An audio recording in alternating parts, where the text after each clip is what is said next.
Au sein de l'association Circolab, notre ambition, c'est de lever les freins et obstacles au réemploi et d'assurer la promotion de l'économie circulaire et notamment du réemploi dans le secteur du bâtiment.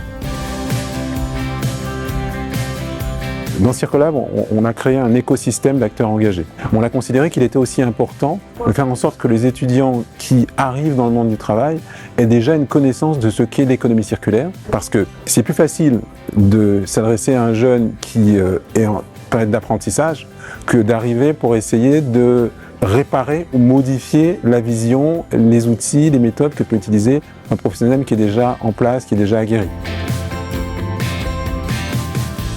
On a trouvé cette année que les projets étaient encore meilleurs que ceux des années précédentes, et notamment avec des explorations dans le domaine social. On a essayé de former des équipes pluridisciplinaires pour que ça ressemble encore plus à ce qu'ils vont vivre lorsqu'ils seront au milieu professionnel.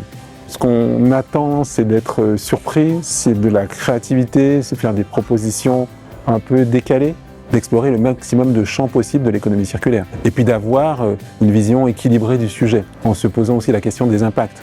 Le réemploi à l'économie circulaire, ça ne peut être que dans une approche collaborative et collective. Quand on a observé la création des éco-organismes, on s'en est réjoui parce qu'on s'est dit qu'on allait avoir des alliés supplémentaires dans ce vaste chantier qu'est l'économie circulaire en France. À l'origine, c'était un rêve.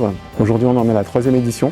C'est tellement stimulant de voir les jeunes s'engager dans ces sujets. On a eu des retours tellement réjouissants de la part des jeunes, et de voir que des acteurs comme Ecominero le soutiennent et s'y engagent, c'est aussi un sujet pour nous de réjouissance.